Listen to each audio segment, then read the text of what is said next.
Okay, we're going to resume after the extended coffee break. It was very welcome, though. We're all here. Good.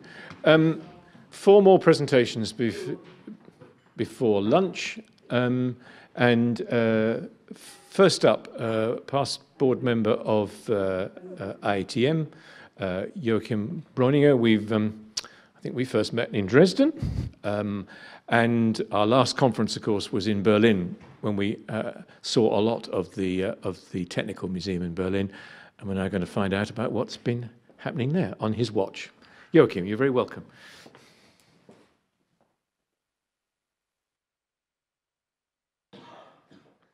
Thank you, Sam. Well, the last time we've been in Berlin, 2019, I've been still director of the Dresden Transport Museum. So I'm now, since August 2020, I'm the new director of the Deutsches Technikmuseum, of this great museum. I like to be there very much, and I'm gonna tell you a little bit about how we try to change this museum in the next few years and what our ideas are about this museum. I came into the museum during the COVID pandemic. After 2 months I stepped in, we just closed down for 7 months, so it has been a very special time, but we used that time to work on a new strategy and to work on new topics and how we want to work together and all that stuff. So that's what I want to show you today and show you how it works out in the first examples we can see now from our new approach. But first of all, some principal facts for all of you who don't know the Deutsches Technikmuseum. We're one of the largest technical museums in the world. We're founded in 1983, so we're a rather young museum in West Berlin. That's important. We're founded in West Berlin, and we took over several collections from older institutions like the Museum for Transport and Construction Berlin or the German Ocean Museum. So there were several very old collections that we could take over for the foundation of the German Technological Museum, which is a museum about lots of modes of transport as well as other modes of technology. So it's not only a transport museum. Today we have about 650,000 visitors a year, if it's not a pandemic.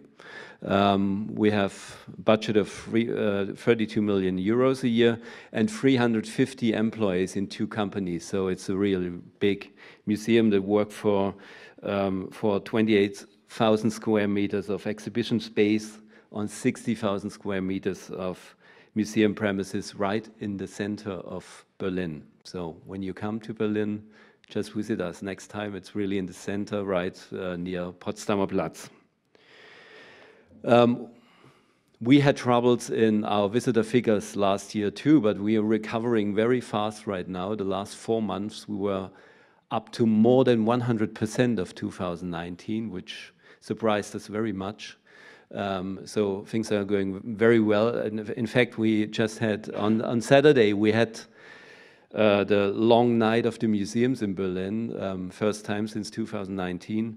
And we had more than 6,000 people in the museum at that night, and that was a really great experience to see all people coming back. So I'm convinced that we will be back again. Very, very good. Okay, so here's, you can see a map of the museum. It's really a big place.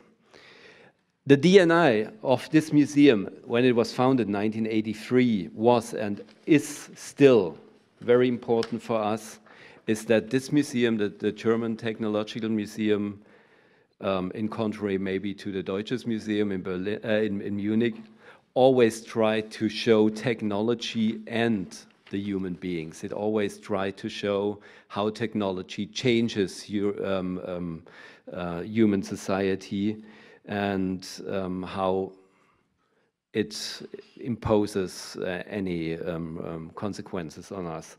One of the best known examples of this approach from the early years is the so-called deportation wagon you can see over here.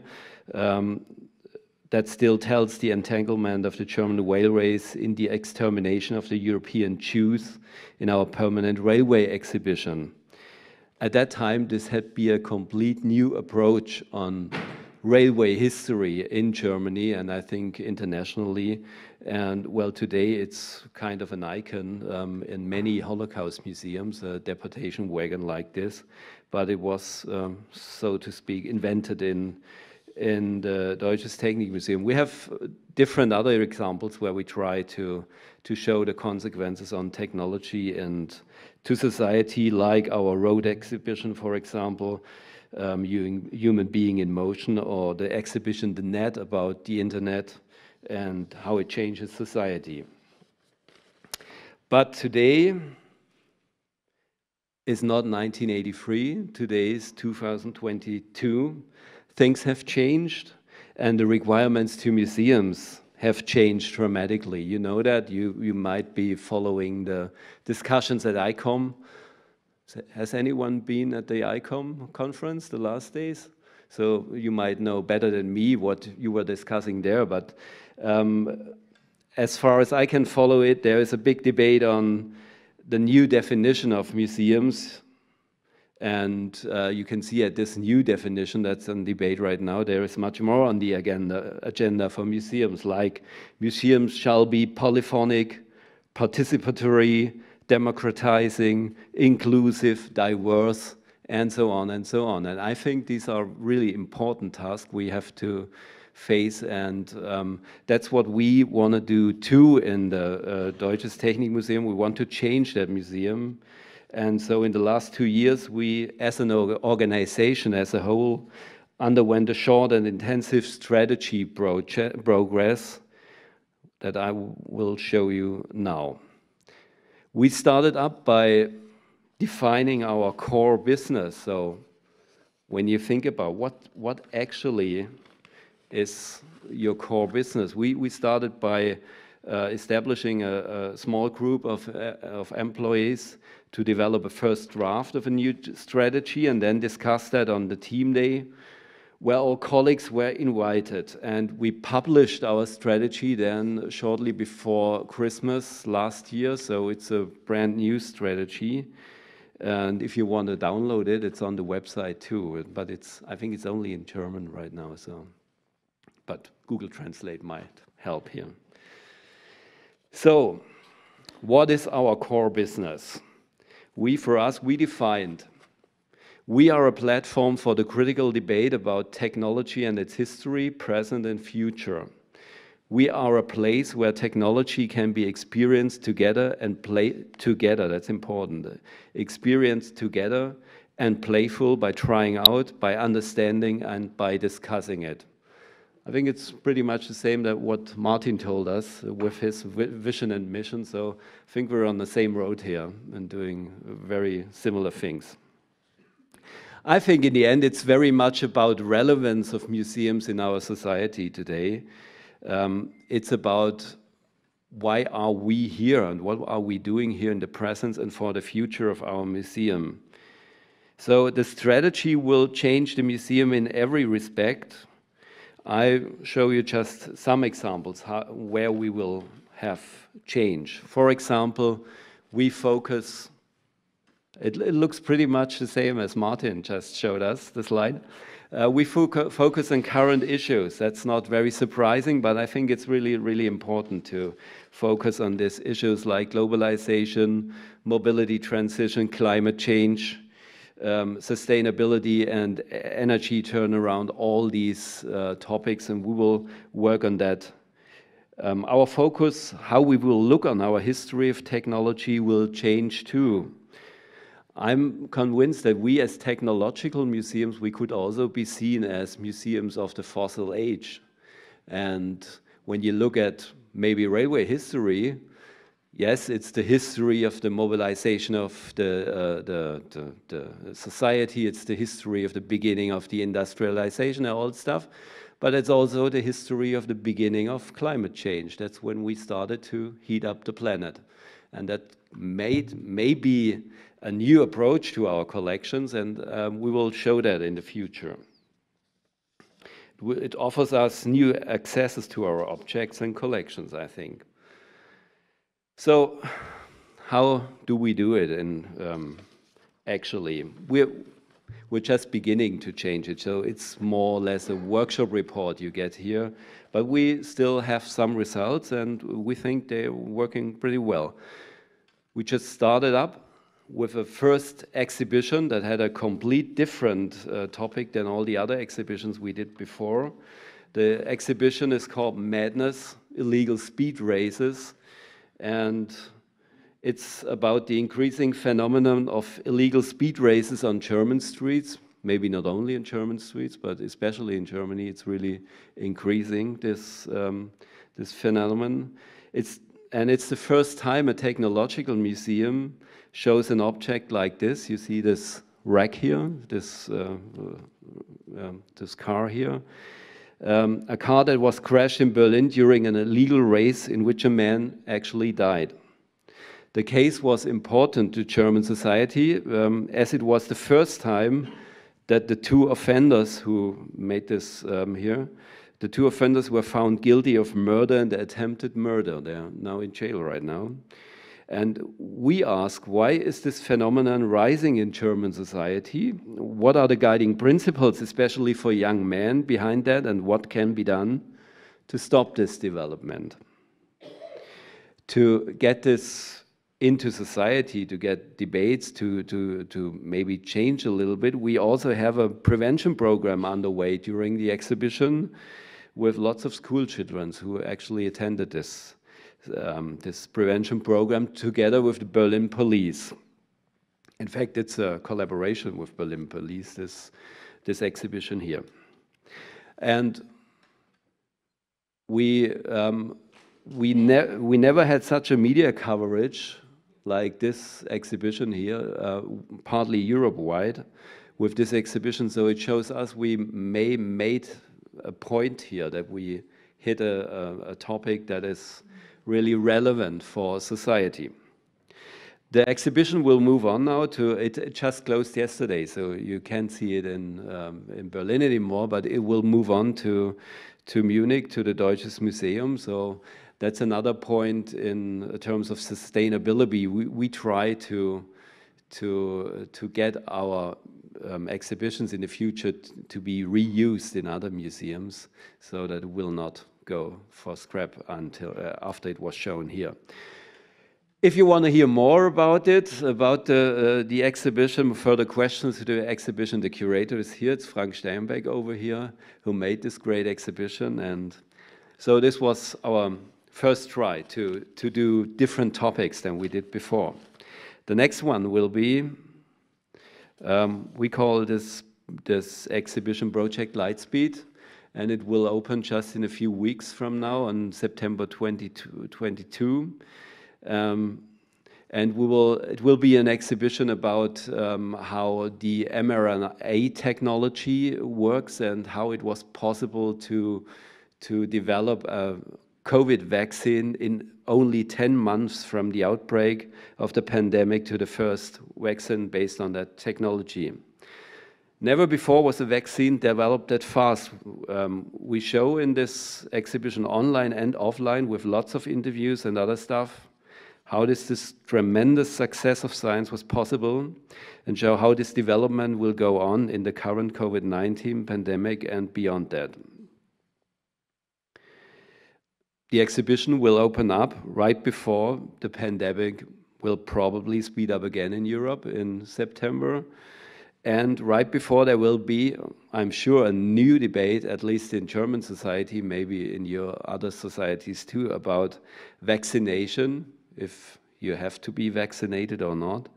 So we expect an intensive media coverage here too, and debates especially amongst our visitors as well when they watch the exhibition. And we do this exhibition because we have a medicine history part in our permanent exhibition, so it works very well with what we do else. But, and that's maybe a little bit pathetic, but that's my conviction. We do this exhibition because we are an institution of enlightenment. We want to help people to understand that the mRNA technology is a safe, well-tested and trustworthy technology. So it's not dangerous to use it. Yeah, we'll see what this will arouse this exhibition, and when it closes in Berlin, it will move on to the Senckenberg Museum in Frankfurt after that. So this will be reused again. Next big exhibition we will open in at the end of the year, December 6th, is an exhibition about the theme repair, use, don't lose, will it be called. And I guess you all have several mobile phones in your homes that actually still work, but you don't use them anymore. They are outdated, their operation system is not supported anymore, or the battery is down, things like that. But they could work still. We don't use them anymore. And the exhibition is asking the question, why don't we repair anything anymore? Why do we throw away everything and just buy the new thing? And shouldn't we repair much, much more? That's the exhibition about here. You can see here a plan of it. And the core of this exhibition will be a so-called repair cafe, where visitors can repair their own things. There will be people who will help them repairing those things. And the goal is that this repair cafe will stay in the museum when the exhibition itself is closing. So this will be a thing that will stay for a long time in the museum, and it will maybe change the attitude of people to their things they buy and throw away. Yeah.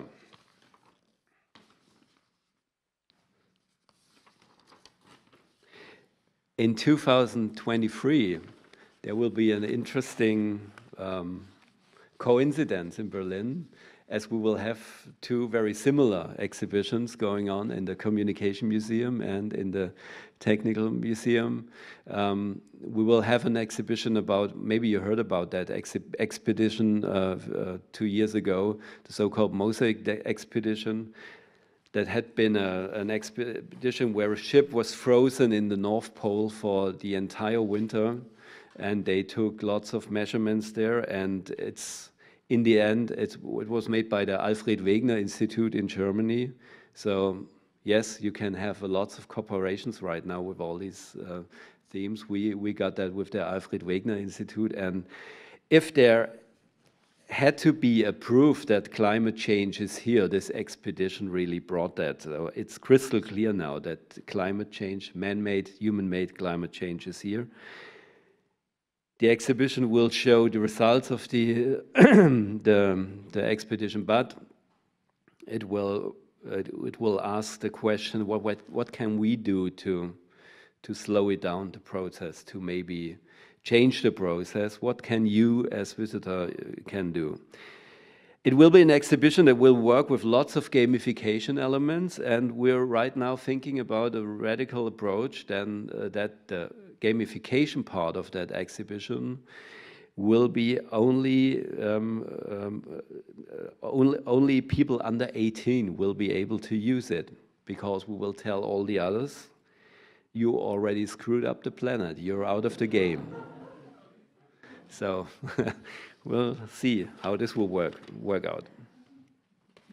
Another permanent thing we have in the museum is the so-called Junior Campus. It's a ongoing collaboration with BMW, which sounds not very sustainable in the first place, but it's a very, very good collaboration, as BMW is on that theme for a long time now, and is supporting us very much, and they don't get into what we do with their money. They just give us the money, and we are free to do what we can do. So we invented during the pandemic, we invented a digital classroom. It's a new format where school classes get a huge box full of measuring equipment from us to explore their school environment in their school. for example, they're able to measure the noise around their school, the CO2 content of the air they are breathing, the fine dust in and around the school, and many more. And after that, in an online tutorial with our staff from the junior campus, they discuss their results and they start to think about a better, safer, cleaner, more sustainable world, especially around their school, but surely on about the world itself. So the students start to think about what can we change and how could that change look like. And it's a very, very successful program here, and they develop projects how they can make a better world around their schools. And we have an annual ceremony where the best projects get a small reward now for this thing. So another thing we started this summer is our museum park. We have a huge park in the middle of Berlin, and this park wasn't used very much before. And we want to be kind of a living room of our neighborhood there. We want to get people into our museum and get to use this museum. So the museum park has been somehow a forgotten place before, and now we open it up. We have lots of programs going on there. You can see here a science show we had during the holidays now, the last 6 weeks. And so we transformed this place now to a very vivid place where lots of people coming, doing things, working on our topics and so on. It works very well. And the biggest thing that's coming here is a new entrance building. It's not a house of energy, but the curious thing with our museum is we have more than 600,000 visitors a year, but we have a very, very small entrance. Those of you who have been with us know that. So we're a huge museum without an entrance right now. So we will get an entrance in 2027. And we want to have here a signature building in terms of sustainability. We don't want a signature building in an architectural way. That's not what we want to see here. We want to see it as a signature building in terms of sustainability, and it shall be open to the public, so we won't charge anyone for entrance in that building. The charging point will be after that building. It shall be a living room for the neighborhood where we can actually start debates and whatever you might think about in the future. So, well, that's it.